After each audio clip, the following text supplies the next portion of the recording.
Bueno, hola a todos, gracias por conectarse en esta sesión, que es la quinta sesión virtual del trimestre 22P del seminario de álgebra, teoría de anillos y módulos que realizamos para el área de álgebra de la UAM Iztapalapa.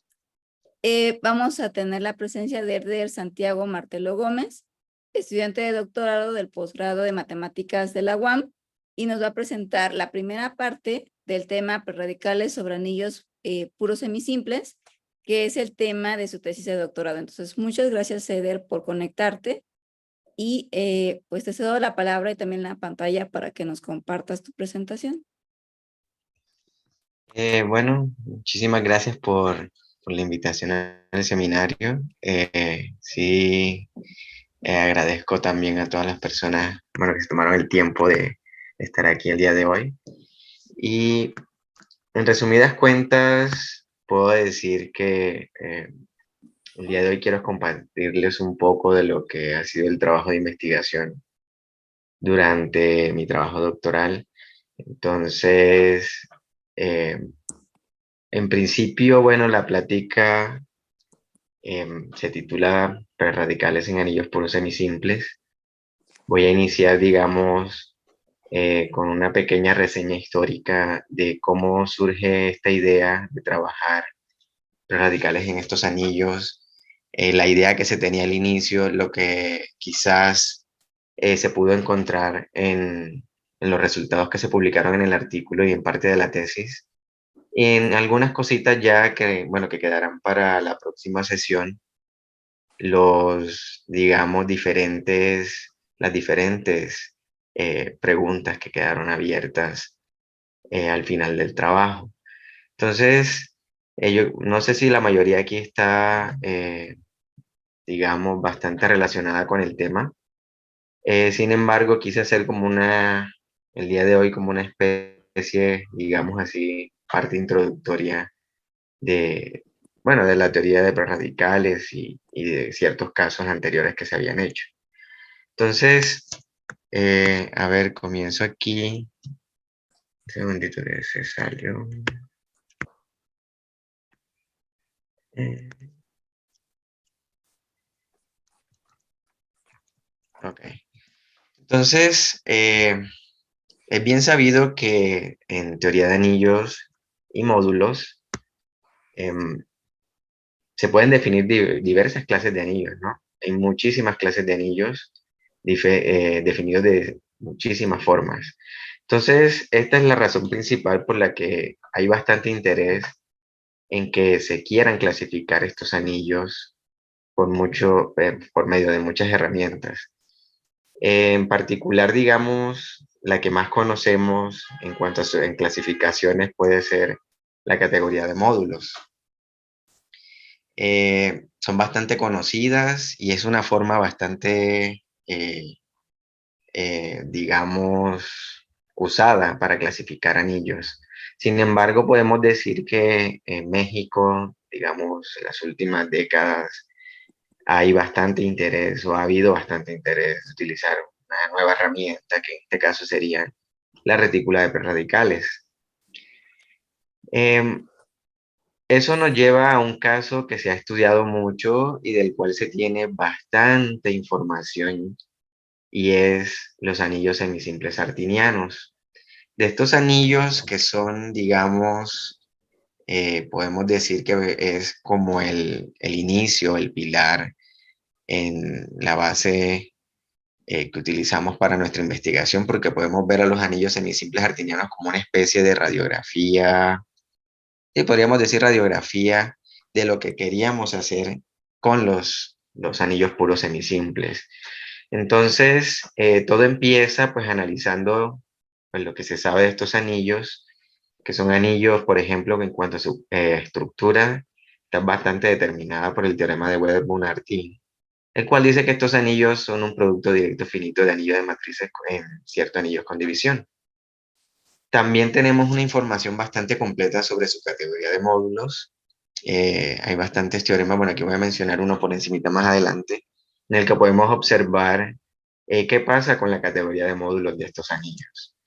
Y en cuanto a los radicales, están bastante determinados, completamente determinados. en los trabajos de Rayleigh, Río, Rincón, Signoret.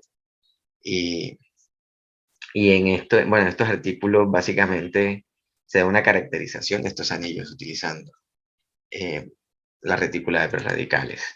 Entonces, como decía, eso fue como el paso inicial. Lo trabajé al inicio en la tesis, en el trabajo de la maestría. Partecita de esto fue como el inicio de todo. De ahí surgieron ciertas ideas. Entonces, eh, la propuesta inicial con la que iniciamos fue tomar eso que se tenía de los anillos semisimples y llevarlo a una clase un poquito más amplia, que en este caso incluyera los anillos semisimples y ver si esa misma estructura de cómo se podían caracterizar los anillos semisimples se podría llevar a los anillos puros semisimples. Entonces aquí cabe señalar que hay una gran diferencia en principio entre estas dos clases. En los anillos semisimples, por un lado, eh, tenemos que no importa si estamos hablando de anillos semisimples izquierdos o derechos, pues son equivalentes. Sin embargo, en los anillos puros semisimples sí es bastante importante eh, declarar o definir el lado con el que estamos trabajando, porque un anillo puro, pues semisimple izquierdo, no necesariamente es puro semisimple derecho. Y eso es lo que se conoce, digamos, en el caso de que sean equivalentes esas dos definiciones, lo que se conoce como la conjetura puro semisimple, que es una conjetura que lleva aproximadamente un poco más, creo, no estoy seguro, como unos 100 años abierta más o menos, si no estoy mal. Pero es una conjetura que básicamente lo que dice es que un anillo puro semisimple izquierdo es también puro semisimple derecho, y al ser y esta equivalencia entre los dos lados, básicamente lo que dice es que estos anillos puros semisimples son de tipo de representación finita, es decir, que existe un número finito de clases de isomorfismo de módulos izquierdos y derechos finitamente generados e inescindibles. Entonces, cuando uno empieza a indagar alrededor de estos anillos durante la investigación, la mayoría de resultados y artículos que relacionan estos anillos básicamente se centran en esa conjetura puro semisimple, y es entonces donde encontramos, por ejemplo, trabajos como el de Auslander, Fuller, Ringel y Tachikawa, donde básicamente cada uno de estos autores lo que hacen es definir ciertos conceptos de pureza, pureza proyectiva, pureza inyectiva, etcétera, y lo que intentan es como probar esa conjetura que lleva bastante tiempo abierta. Luego tenemos estos autores Fieldhouse, Huygens Zimmermann. Bueno, Huygens Zimmermann define, por ejemplo, módulos puro inyectivos. También trabaja con particiones del conjunto de módulos finitamente generados e inescindibles. Y Warfield, por ejemplo, él estudia también el concepto de puro proyectivo. Entonces, todos ellos básicamente enfocados a esta conjetura. Eh, bueno, aquí no incluye algo que me parece bastante importante, y es los artículos y los autores en los cuales la tesis y el trabajo de doctorado inicialmente pues se basó, y fueron unos trabajos de Dung y José Luis García. Bueno, José Luis García es uno de los sinodales de mi tesis, uno de los doctores con lo que, bueno, trabajé en la estancia de investigación, y bueno, se puede hacer ciertas cosas bastante interesantes sobre estos anillos. Y bueno, ellos definen y hacen también unas particiones que, bueno, ya las veremos más adelante. Y es bastante interesante el trato que hacen con estos anillos, siempre en pro como de encontrar esa solución, bajo qué condiciones se cumple esta condición, perdón, esta conjetura puro semisimple, y, y todo enfocado hacia en ese sentido. Pero al analizar estos anillos nos dimos cuenta de que los prerradicales como tal no habían sido estudiados en estos anillos.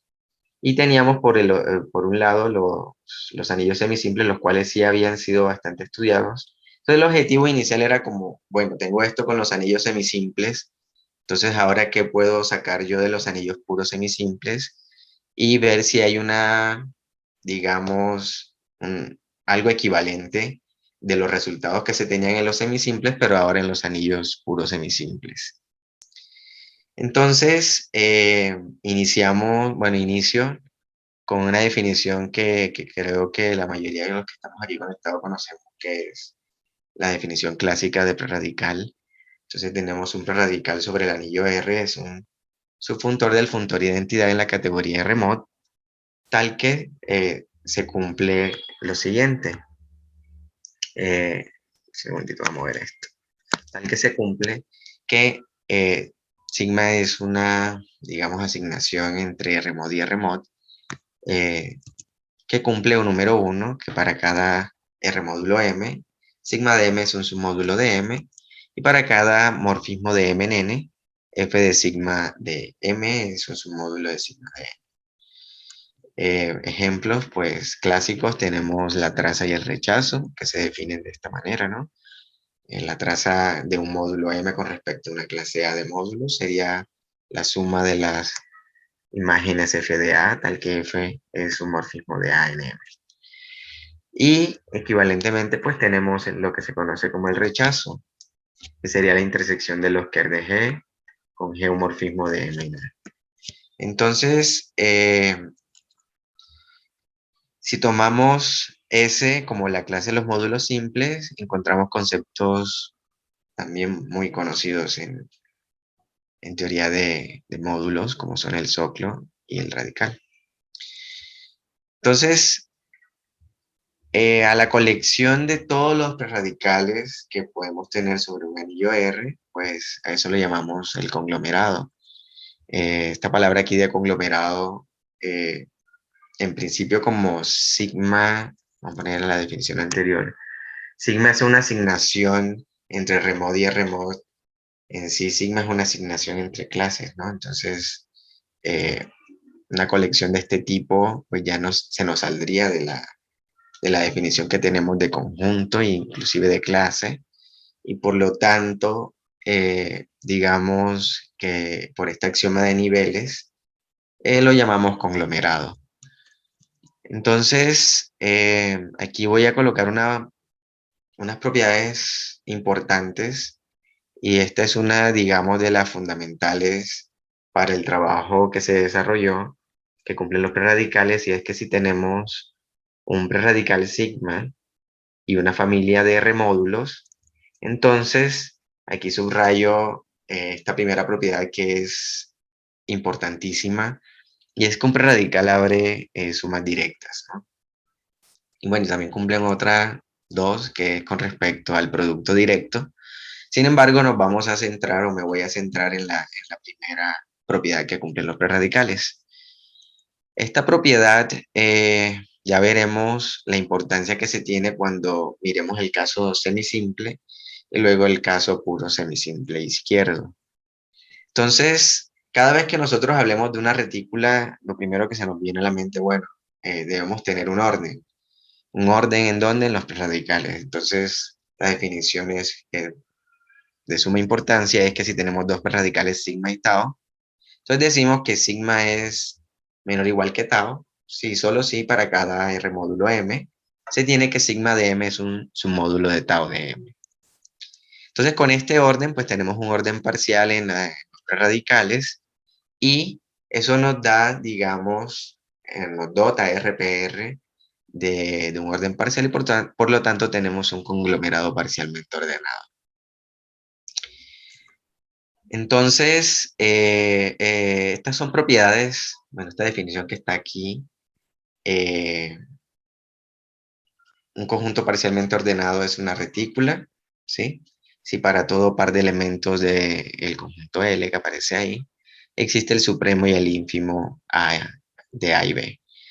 Entonces, bastante claro esto. Sin embargo, esta definición, aunque está dado para conjuntos, se puede llevar al caso de conglomerados, ¿no? Entonces, importante esta otra definición, que si tenemos una clase de índices y sigma i es una familia de prerradicales y tomamos un módulo en Rmod, entonces se definen estos dos nuevos prerradicales que básicamente coinciden con el ínfimo y el supremo de prerradicales.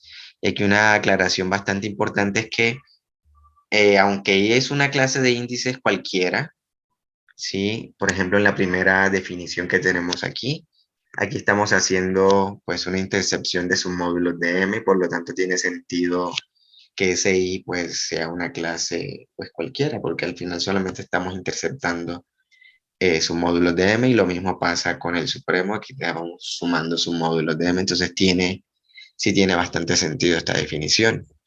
Entonces, de manera general, para cualquier anillo R, resulta que R es una gran retícula completa con elemento mayor el funtor identidad y elemento menor el funtor cero. Y aquí el nombre de gran retícula por la aclaración que había hecho de que RPR como tal era un conglomerado y no un conjunto, entonces haciendo esa diferenciación entre, bueno, la retícula en definición de conjuntos con el término de gran retícula en conglomerados, ¿no? Entonces, aquí tenemos dos propiedades importantes en prerradicales, vamos a pasar un poquito esto rapidito, y es que si yo tengo sigma y tau en RPR, definen el producto sigma producto tau como sigma aplicado al módulo tau de M. Y el coproducto, simbolizado de esta manera, sigma 2 puntos tau, de tal manera es el módulo de tal que para cada M en R mod se cumple esta igualdad que tengo aquí, ¿no? Entonces, aquí te podemos sacar dos definiciones. Se dice que un radical es idempotente si sigma cuadrado igual a sigma producto con sigma es igual a sigma. Y un radical se llama radical si sigma, bueno, aquí cuadrado con paréntesis para indicar que estoy haciendo es sigma coproducto consigo mismo, me da sigma.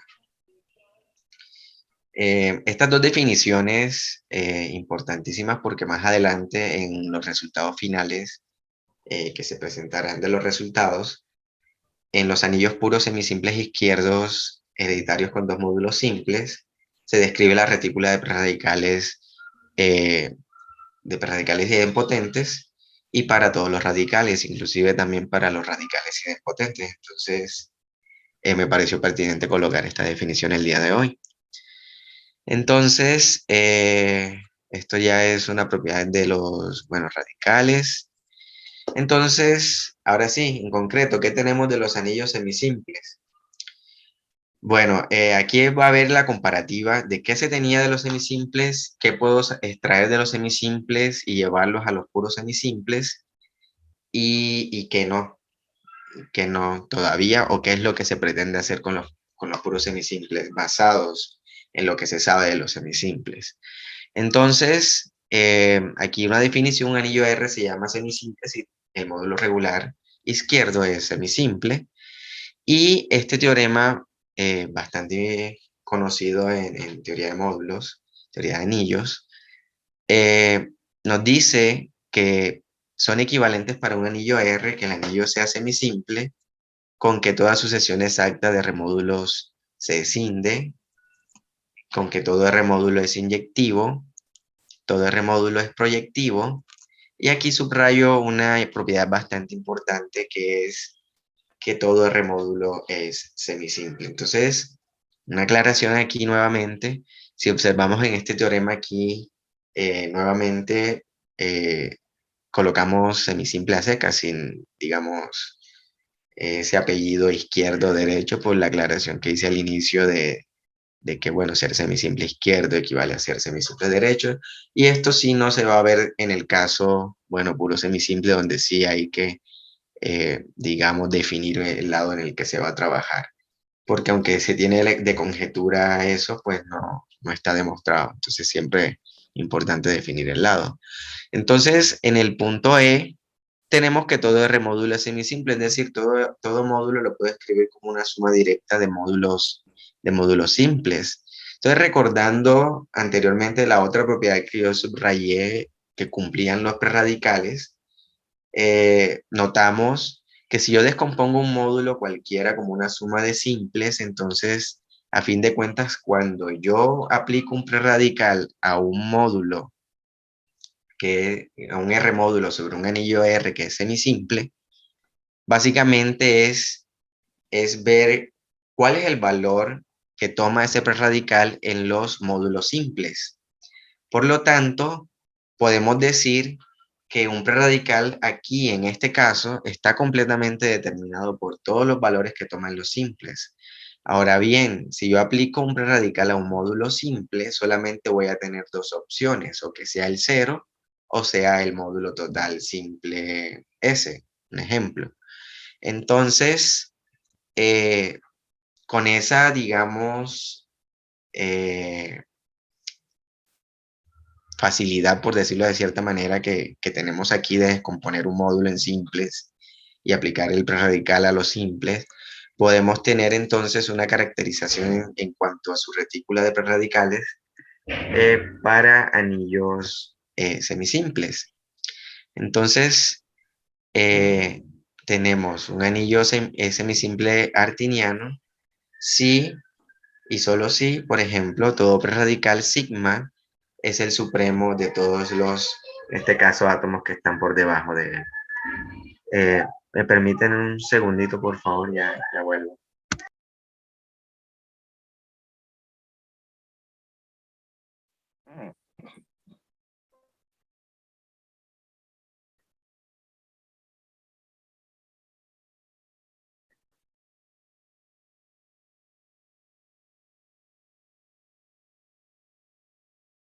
Sí, ya volví. Disculpen la interrupción, sino que había un poco de ruido afuera. Ya volví. Entonces, como decía, para cada sigma en RPR, bueno, aquí no mencioné lo de átomos y coátomos, sin embargo, en una retícula, bueno, es atómica si siempre existe, en este caso, un átomo que está por debajo de él. Y un átomo no es más que un elemento que no es cero y, bueno, que está por encima de cero en este caso, y no hay un elemento entre este elemento que llamamos átomo y el cero. Y lo mismo se podría decir con el caso de coátomo. Eso se cumple, la retícula es atómica coatómica para cualquier anillo R. Sin embargo, en este caso en particular, todo preradical sería el supremo, bueno, de estos átomos que aparecen aquí.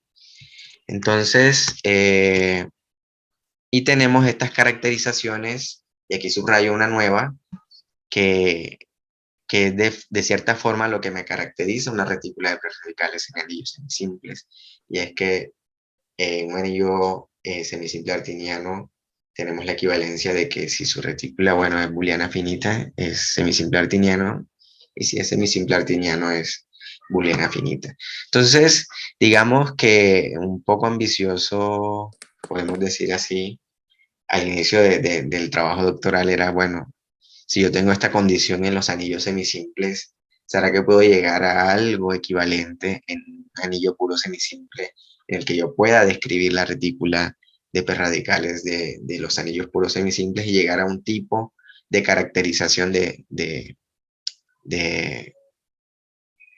esta forma, como en este caso?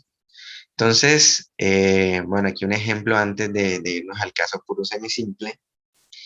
Y tenemos, por ejemplo, si un anillo es simple artiniano, entonces la retícula es la trivial 0,1. Si tenemos ahora un anillo semisimple con dos simples, la retícula viene dada de esta forma. Y nuevamente aquí aparecen, bueno, aquí S, ET, son las cápsulas inyectivas correspondientes a los módulos S y T, que son los simples. Y bueno, si tengo 3, la retícula queda de esta manera, y de hecho se puede decir muchísimo más. Por ejemplo, la cardinalidad aquí de RPR pues sería 2 a la n, donde n es el número de simples pues, que tengo en el anillo. Entonces, con esa, digamos, información que tenemos de los anillos semisimples, entonces sí, nosotros nos planteamos, bueno, vamos a ver qué tanto puedo rescatar de los anillos semisimples hacia los puros semisimples. Entonces, ahora bien, hay muchísimas formas de definir un anillo puro semisimple. Sin embargo, al inicio, cuando trabajamos en la tesis de maestría, optamos por esta definición que relaciona sucesiones exactas puras. Entonces, eh, bueno, aquí hago la aclaración, como vamos a trabajar con anillos puros semisimples, creo que tomamos siempre el lado izquierdo, eh, a menos que se diga lo contrario, ¿no? En algún teorema, un resultado, siempre vamos a tomar anillos puros semisimples izquierdos. Entonces ahora una sucesión exacta 0 KLM0, decimos que es pura, si para todo R módulo derecho, la sucesión 0 A tensor K A tensor L es exacta, es decir, esta que está aquí completa es exacta, ¿sí? La exactitud a este lado siempre pues se tiene.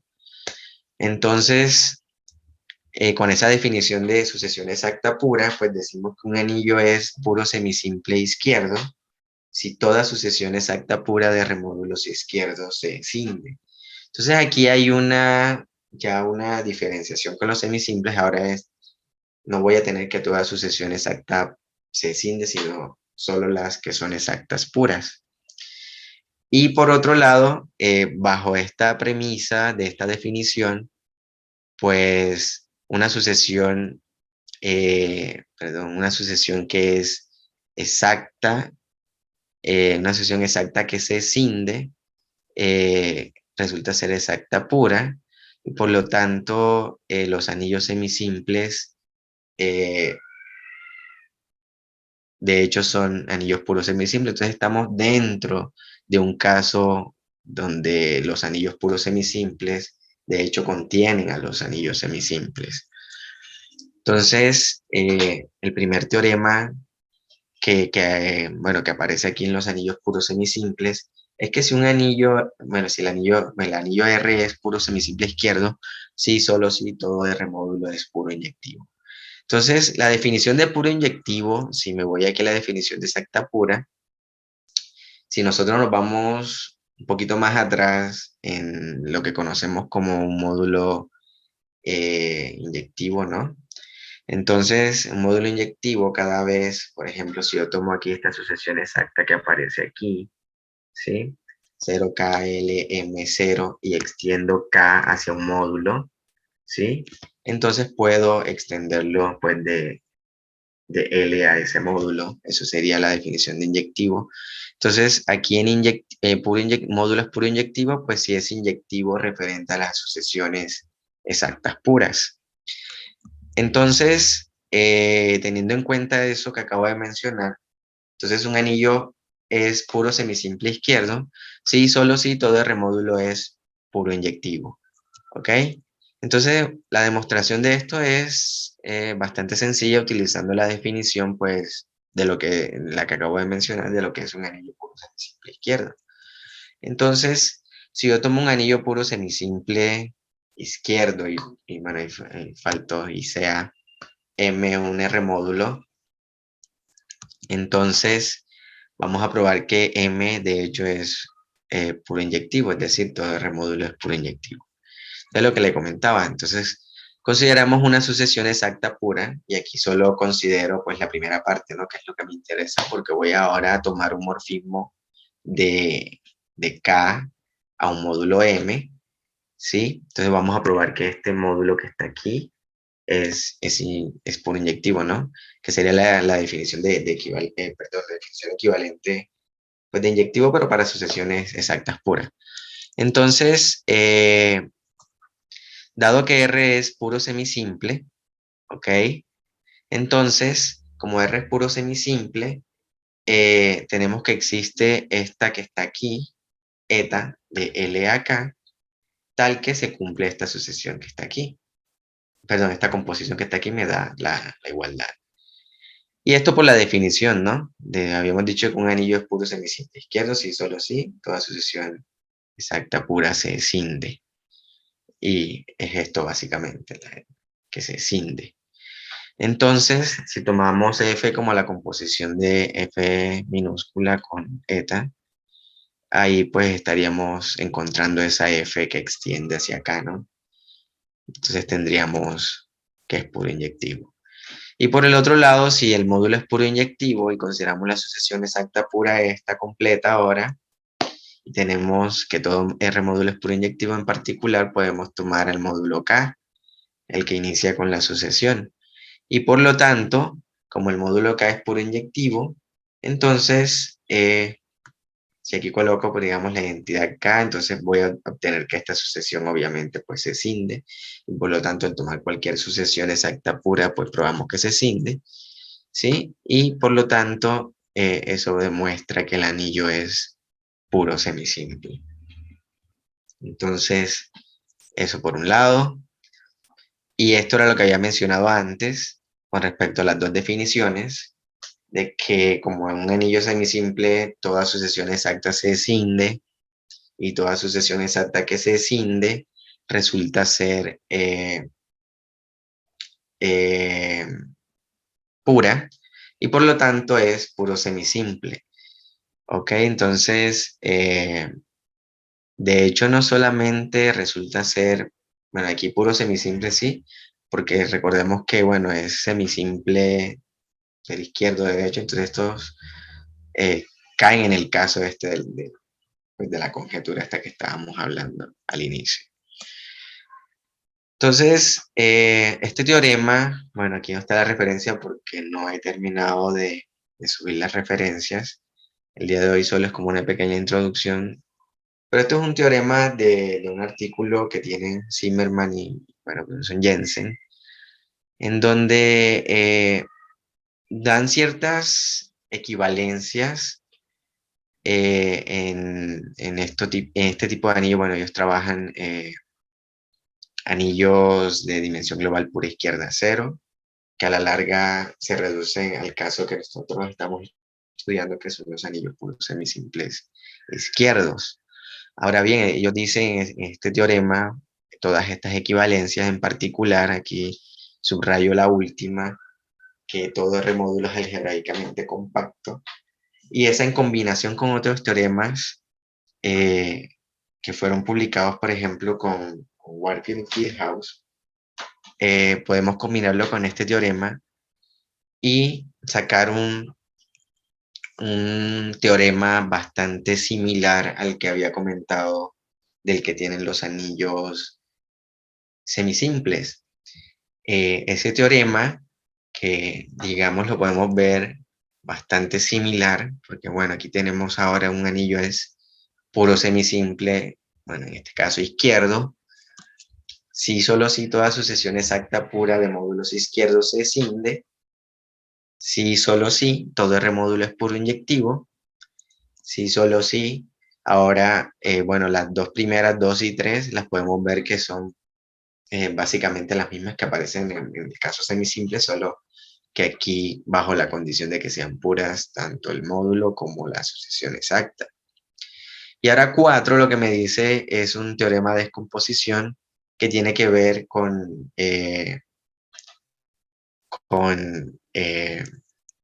este teorema anterior, ser algebraicamente compacto, lo que había comentado ahorita con este teorema que tiene Warfield y Fieldhouse, ser algebraicamente compacto, no voy a entrar en la definición ni en el concepto de esto, pero lo que me interesa de este teorema básicamente es que ser algebraicamente compacto, según estos dos teoremas, es equivalente a que el módulo sea eh, puro inyectivo, ¿ok?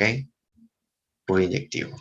Entonces, y ahí estoy diciendo que todo R módulo pues sería puro inyectivo, sería esta condición que aparece aquí, y bueno, 2 y 3 sería esos dos teoremas iniciales que mencioné de anillos puros semisimples. 4 sería la combinación del teorema anterior con que todo módulo sea algebraicamente compacto, y en este caso es equivalente a que todo módulo sea puro inyectivo. Y luego 5 es, aquí subrayo, esta condición, esta propiedad que ahora voy a tener extra, y es que ahora todo R módulo es una suma directa de módulos inescindibles. Entonces, si podemos notar, aquí hay una similitud con los semisimples. Ahora, el conjunto que me descompone toda la categoría de módulos no es el conjunto de módulos simples. Ahora resulta ser el conjunto de los módulos inescindibles. Bueno, en este caso se prueba también que no solamente son inescindibles, sino también son inescindibles finitamente generados.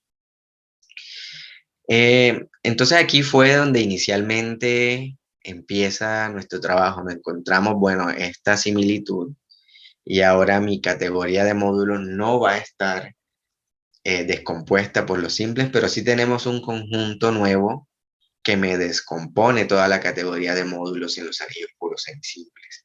Por lo tanto, nosotros, el indicio que teníamos era, bueno, con esa propiedad inicial que subrayamos que cumplen los prerradicales, que abren sumas directas, podemos observar entonces que un prerradical en estos anillos puros semisimples izquierdos estarán completamente determinados por sus valores en los módulos finitamente generados e inescindibles. Entonces, hay una gran diferencia ahora. Cuando nosotros aplicamos un preradical en un módulo sobre un anillo semisimple, el preradical pues quedaba completamente determinado por su valor en el simple. Sin embargo, como era simple, solo teníamos dos opciones, 0 y m. La retícula de submódulos de un simple es bastante trivial, pero ahora la retícula de submódulos de un módulo finitamente generado e inescindible sí no es tan sencilla como el caso anterior. De hecho, hay muchos resultados en los que básicamente se centran en tratar de describir esa retícula de submódulos.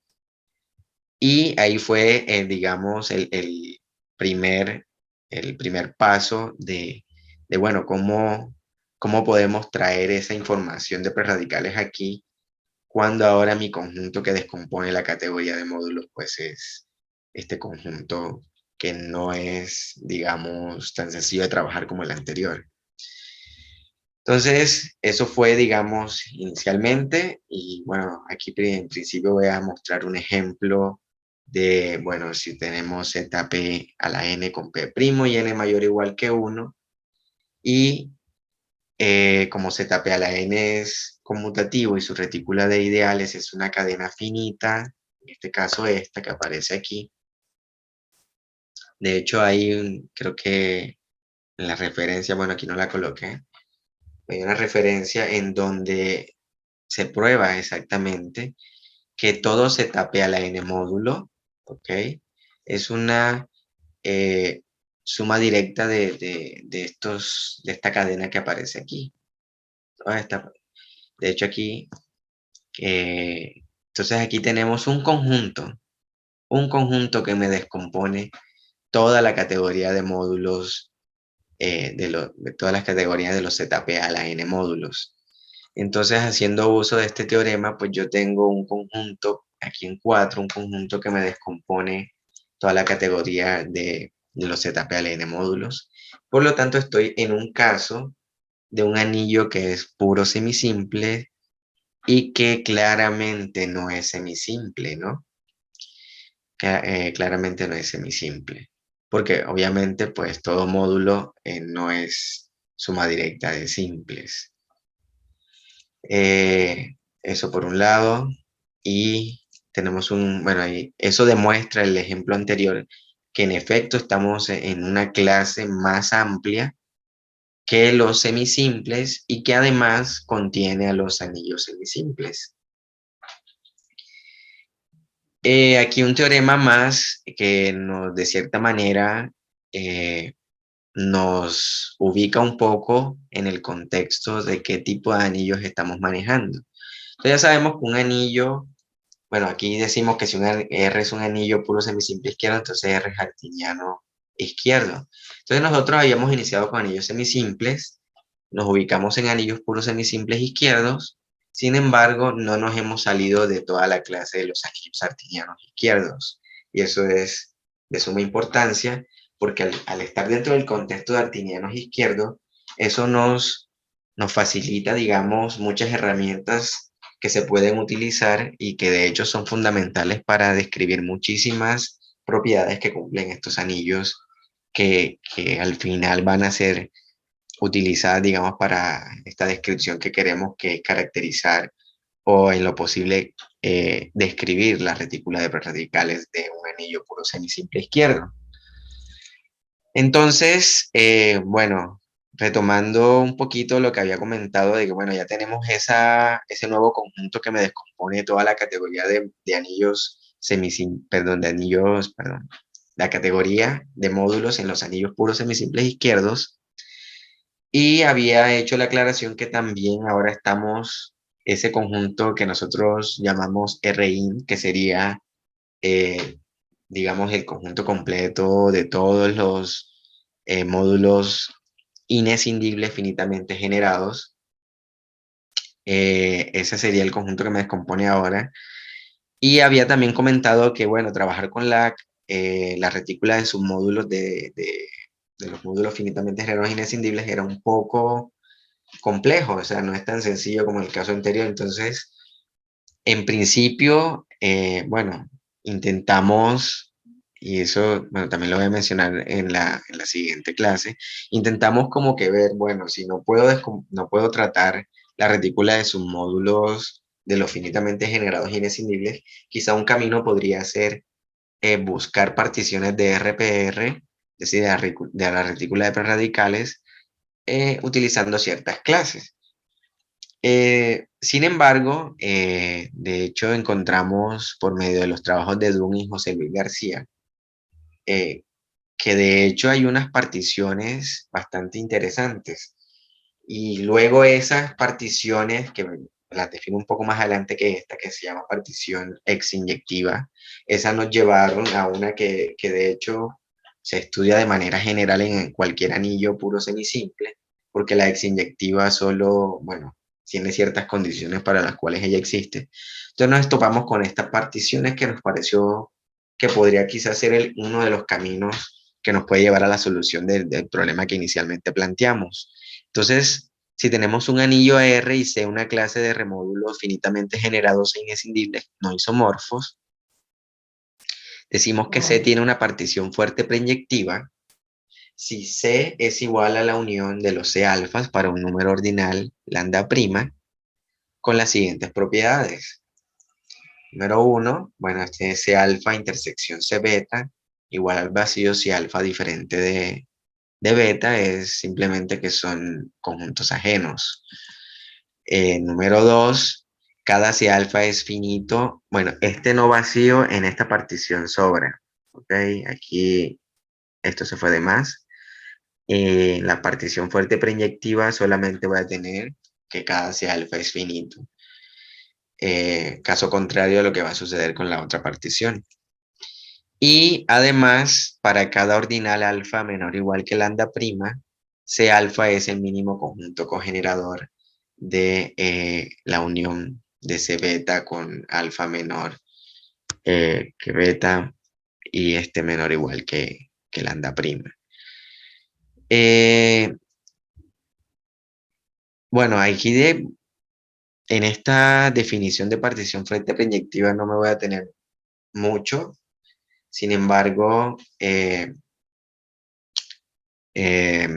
estos módulos que aparecen en cada C alfa, si bien le llaman a ese conjunto de módulos el mínimo conjunto cogenerador, hay una definición para intentar caracterizar los módulos bueno, intentar no, de hecho caracterizan los módulos que aparecen aquí en C alfa.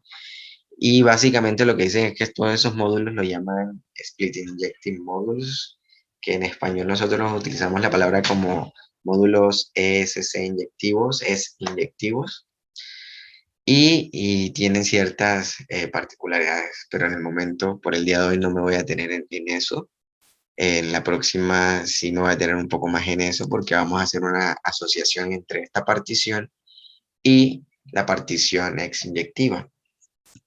Entonces, bueno, este teorema que es de Zimmermann, Huisgen-Zimmermann, básicamente lo que me dice y lo que afirma es que si yo tengo un anillo de dimensión global pura izquierda cero, que esto básicamente se reduce al caso de nosotros, que es el ser puro semisimple izquierdo, entonces eh, el conjunto de módulos finitamente generados inescindibles que nosotros llamamos como RI siempre tiene una única partición fuerte preyectiva de longitud contable, es decir, en los anillos puros semisimples siempre voy a tener la existencia de esta partición fuerte preyectiva, siempre y cuando, bueno, el anillo sea pues, puro semisimple izquierdo, ¿no?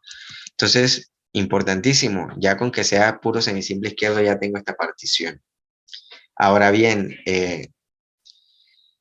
aquí tenemos un ejemplo, RZP a la N con N mayor o igual que 1, el mismo ejemplo que teníamos al inicio. Ya habíamos mencionado que es un anillo puro semisimple izquierdo.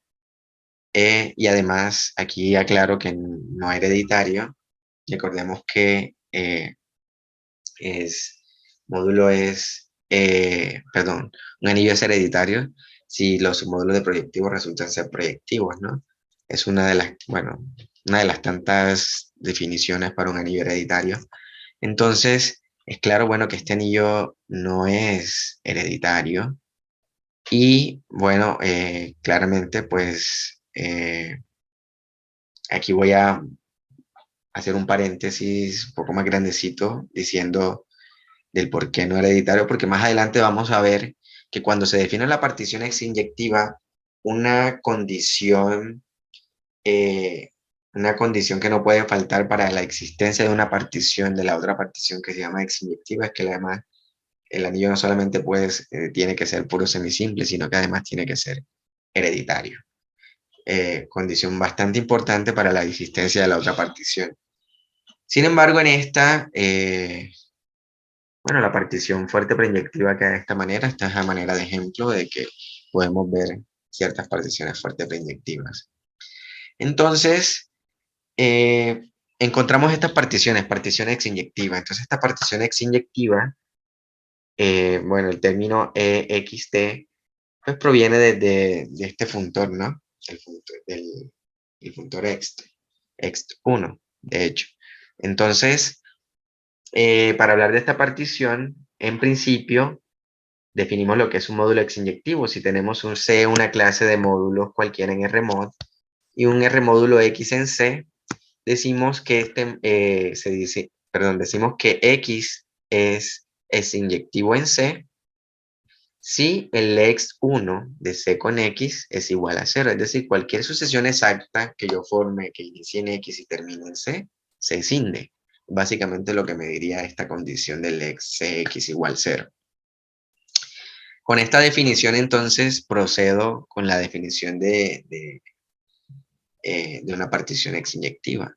Entonces, si tengo un anillo R y sea una familia de módulos no isomorfos finitamente generados e inescindibles izquierdos, entonces decimos que C tiene una partición exinyectiva si C es la unión de U alfa con alfa menor que ρ para un ordinal ρ que cumple las siguientes propiedades. Aquí tenemos nuevamente lo mismo de que son clases conjuntos ajenos. Número 2, que no es vacío. Aquí importante que es finito y ahora sí, cada U alfa es no vacío. Diferencia con la anterior. Y número 3, ahora los módulos que aparecen en cada U alfa no son los S inyectivos que llamamos S inyectivos, sino que ahora son ext inyectivos. Es decir, si yo tomo un módulo M en U alfa, entonces el ext de C, con C en este segmento final que aparece aquí, con el módulo siempre más, es decir, cualquier sucesión exacta que empiece en un elemento de U alfa y termine en un elemento de esto, siempre se va a escindir. Eso sería lo que es una partición exinyectiva.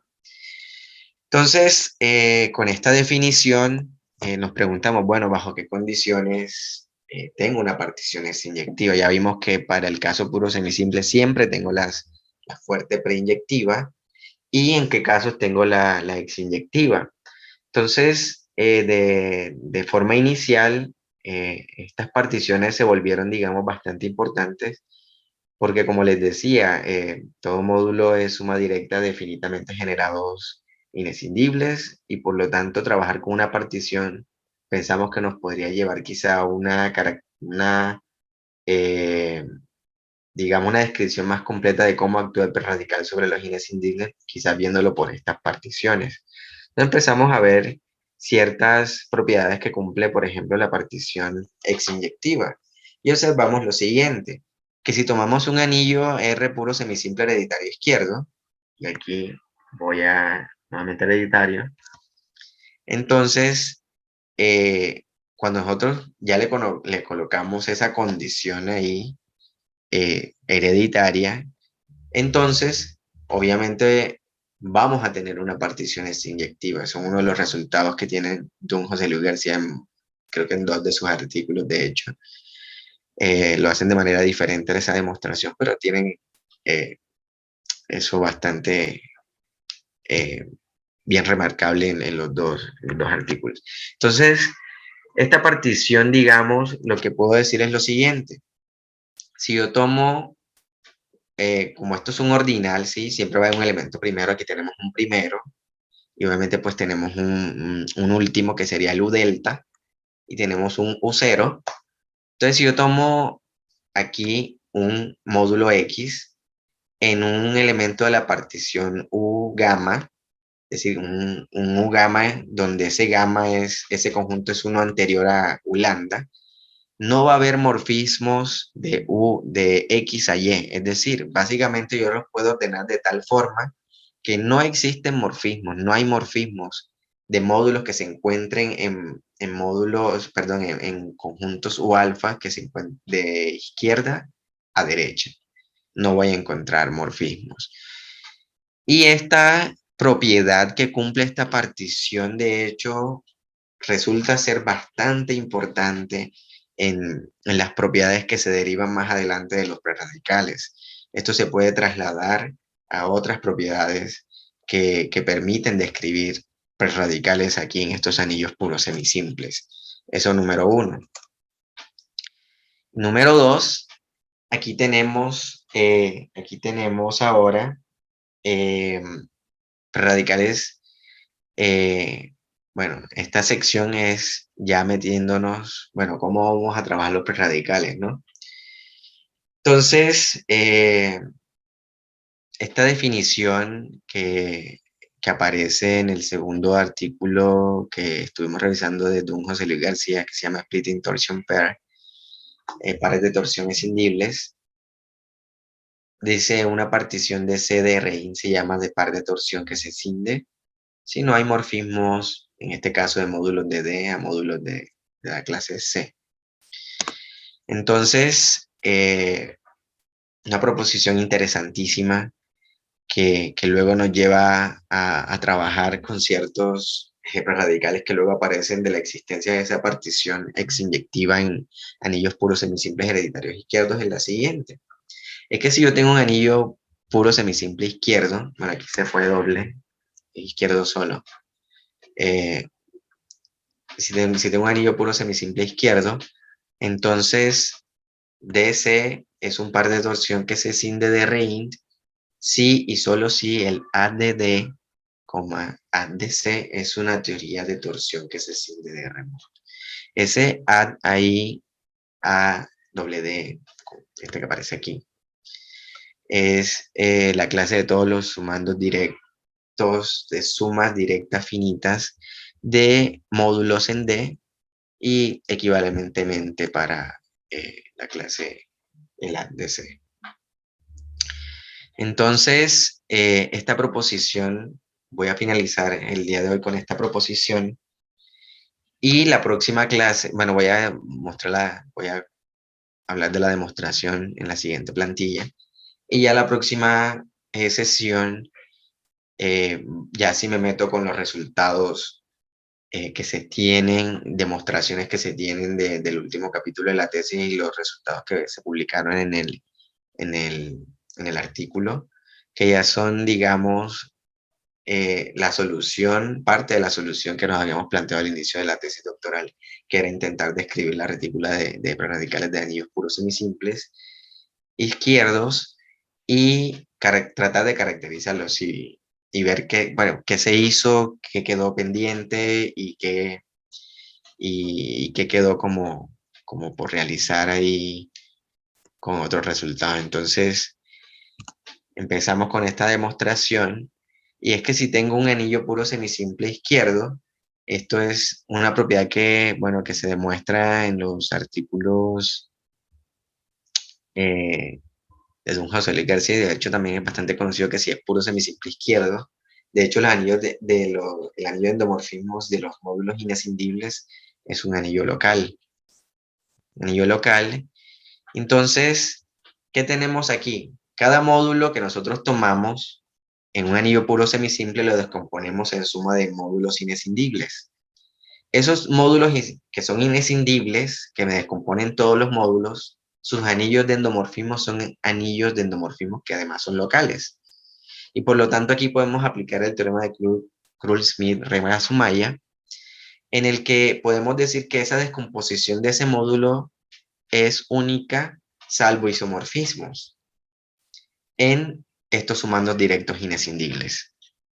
Entonces, de este teorema, entonces podemos decir que si tomamos C, una clase de módulos inescindibles finitamente generados, entonces el haz de C consiste en R módulos, los cuales son isomorfos a sumas directas de elementos de C. O sea, ya no son sumandos directos, sino explícitamente, ahora son sumas directas de acuerdo a esta unicidad en la descomposición. Y por lo tanto, ahora podemos asumir, bueno, listo. Aquí está esta parte, listo. Entonces tenemos esto, entonces decimos, si tenemos DC, esto era como introductorio, ¿no? Ahora, si DC es un par de torsión que se cinde de Rn, ¿qué voy a demostrar? Voy a demostrar que en efecto el haz de D, haz de C, resulta ser un par de torsión que se cinde en toda la categoría de módulos. Entonces, por lo tanto, si yo tomo lo anterior, pues lo mencioné con el hecho de que si ahora yo tomo un elemento del haz de D, ya lo puedo ver no como un sumando directo, sino concretamente como una suma directa de elementos de D. Y al C lo puedo ver como una suma directa de elementos de C. Entonces, como estoy en una partición, perdón, estoy en una, sí, un par de torsión que se cinde de Rn, esto se cumple, ¿no? No hay morfismo de la clase D a la clase C. Entonces tenemos esto. Esto por ser una par de torsión que se cinde de Rn. Entonces, al cumplirse esto, si tomamos un módulo en Rmod de tal forma que el ohm de MC es igual a 0 para todos en C, y como R es puro semisimple izquierdo, vamos a obtener aquí de que ese M que estoy colocando aquí, que tomo aquí cualquiera, que satisface esta propiedad que está aquí, M va a ser una suma directa de MIs, donde cada MI es inescindible. ¿Ok? Entonces, cada MI es inescindible, entonces, si resulta ser de que existe un MI 0, que llamamos aquí, bueno, que llamo aquí MI 0 en C, de tal forma que no es 0 este homomorfismo de M en MI 0,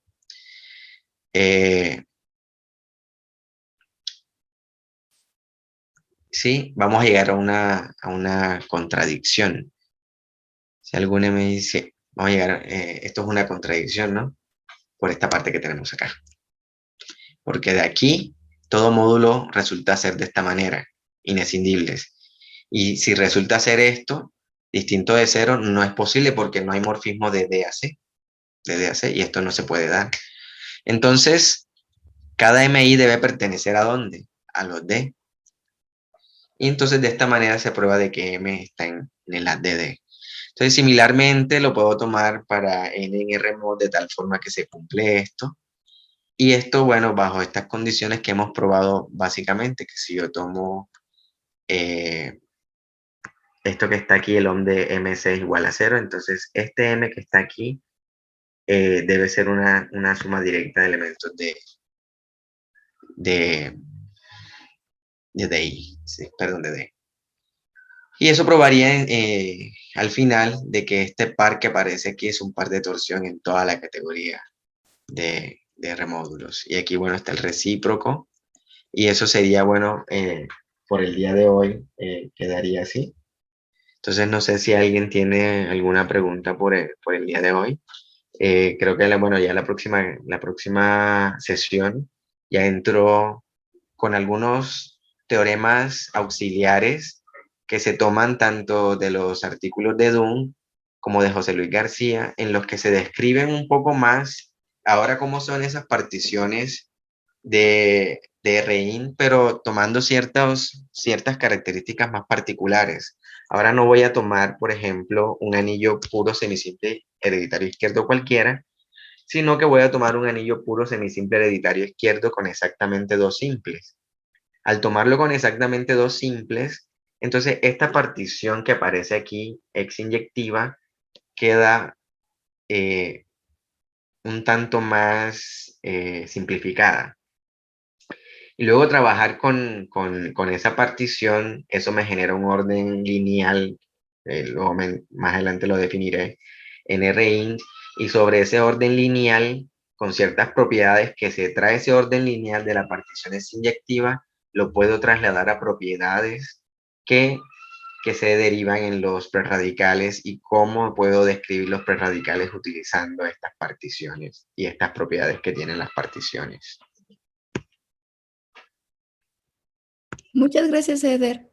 ¿Alguien tiene alguna pregunta o comentario para Eder como él comentaba?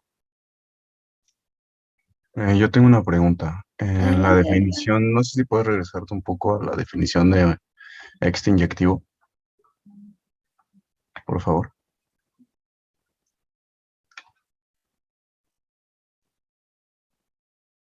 Sí, ahí dice se hace una clase de módulos en RMOD. El R módulo X tiene que vivir en C, entonces. O, o no entiendo ya. Sí, tiene esa restricción nada más, ¿no? Que nada más está pensando que todo está en C, ¿no? Ok. Edgar, está silenciado. Eder, perdón. Perdón, sí, correcto, sí. Nada, perdón. Decía que sí, esa restricción de que X debe estar en C, sí debe estar, y de hecho es fundamental porque a la hora de definir la partición X inyectiva, que me voy aquí adelante, la idea de hacerlo de esta manera es que cuando yo defino un módulo que es X inyectivo con referente a este segmento que llamamos segmento final, es formar una partición sobre RINT, es decir, que no me agarre módulos que estén por fuera de mi conjunto, que en este caso sería R20. O sea, básicamente sería eso, porque si lo vemos como tal esa definición, pues sería válido, que un módulo cumpla esta condición, pues hay muchos, ¿no? Pero la idea es que quede dentro de esa clase C. En este caso, la clase C que nos interesa sería el R20. Gracias. Sí, ¿no? Eso que estudiaste, Eder, también se relaciona con álgebra homológica relativa, ¿no? Perdón, ¿con qué? Con álgebra homológica relativa me refiero a estudiar, por ejemplo, propiedades de proyectividad, inyectividad, por ejemplo, con el Sí, funtor X, pero con ciertas eh, restricciones, ¿no? sí, de hecho sí se utiliza mucho porque, bueno, aquí estamos hablando del ex eh, estamos hablando también de, por ejemplo, anillos de dimensión global pura izquierda cero, y ahí utilizamos mucho homología, ¿no? Eh, de estas resoluciones proyectivas que tomamos, ¿no? Ujú. Entonces, el fondo de eso sí tiene mucho que ver, pero no entramos tan de lleno a eso, sino de las propiedades ya, digamos, que se derivan de eso sin entrar de lleno tanto en la homología y toda esa parte. Ah, ok. Bueno, de todas maneras, muchas gracias por resolver la pregunta. Y si no tienen ninguna otra pregunta, entonces en la siguiente Perdón, yo sesión. tengo un Ah, apunte ok, nada más. pasa. Un apunte, cuando hablas de la clase AD Sí, de C, perdón por el ruido, cuando hablas de la clase AD con mayúscula, sí incluyes, o sea, son sumando directos de sumas directas arbitrarias, ¿no? sí, sí, arbitraria, No, sí, no correcto. finitas. De hecho, por eso es que sale una teoría de torsión, ¿no? Porque las clases que forman la teoría de torsión, pues son cerradas en particular con sumas directas arbitrarias. Sí, sí, correcto. Sí, porque de hecho puedes considerarlo el otro, ¿no? El A chiquito, pero Sí, eso está restringido a los finitamente generados, ¿no? sí, Sí, sí, Ah, y de hecho esa idea de saltar de los imprescindibles finitamente generados a la categoría completa de módulos, ¿no? Ese fue un buen puente, ¿no? De decir que algo les pasa a los imprescindibles finitamente generados a pasar a una teoría de torsión que está definida en toda la categoría. sí. sí, de hecho, cosas que hacen a mí me recuerdan mucho a los sistemas estratificantes que alguna vez nos comentó Efren en alguna charla y también Corina. Pero bueno, ellos lo hacen todo en el caso en módulos finitamente generados, ¿no? Pero algunas, ya lo habíamos platicado alguna vez en alguna exposición pasada, ¿no? ¿Era? Sí, sí, sí, creo que sí. De hecho, creo que fue en charlas creo que fue una exposición que hice, ¿no? Sí, tareas de café y álgebra, Sí, porque era reciente que Fren y Corina habían platicado de los sistemas estratificantes. sí, así es, correcto. Bueno, entonces, muchas gracias a todos por conectarse. La próxima semana también, igual de 4 a 5:30, nos va a presentar Eider la segunda parte y, según la entendí, los resultados que también salieron Sí, durante. ya la segunda parte es como más enfocado hacia los resultados, es decir, cómo vamos a hacer o cómo voy a hacer el salto de aquí, por ejemplo, a la conexión con prerradicales, ¿no? Teniendo estas teorías de torsión que ya tenemos aquí y haciendo uso de la partición ex-inyectiva, cómo relaciona enseguida, por ejemplo, con radicales idempotentes enseguida, cómo relaciono eh, partición ex-inyectiva con radicales idempotentes de manera general, es decir, todavía no me meto con anillos eh, puros semisimples hereditarios izquierdos con dos simples, sino hereditarios de manera general. Eh, y luego de ahí, si vemos el caso concreto de los dos simples, ¿qué pasa ahí luego? Y hay que definir una nueva categoría en la que cómo se pueden ver los módulos en esta nueva categoría, eh, digamos, equivalente que vamos a ver cómo son los módulos. Es decir, ya no vamos a tomar un módulo aquí cualquiera, sino lo que podemos ver como una especie de aplicación. Entonces, esa aplicación es la que voy a iniciar describiendo eso y unos pequeños resultados extra anexos. Si alguien quisiera ver tu tesis, ya está publicada en el repositorio de la UAM, o todavía no está disponible. No, todavía no, todavía no. Entonces, Yo si supongo que alguien tiene que ser después del examen, creo. bueno, es que a veces en la Facultad de Ciencias aparece incluso antes. Por eso te preguntaba. No, no, no estoy seguro, creo que no. Pero si alguien quisiera leerla o el artículo, también te pueden escribir, ¿no? A tu Por correo supuesto, sí. o me Cualquier escriben y persona que esté interesada, con yo gusto los les remito. puedo pasar el artículo y la tesis sin problema. Ok. Bueno, entonces, muchas gracias y nos vemos el próximo jueves. Bueno, muchísimas gracias a todos por la asistencia. Rogelio, un gusto saludarte por acá también. Igualmente, Chao, Manolito, cuídense. muchísimas gracias, gracias a todos. Chaito. Chao. adiós, hasta luego, cuídense. Bye. Hasta luego, gracias. Chao.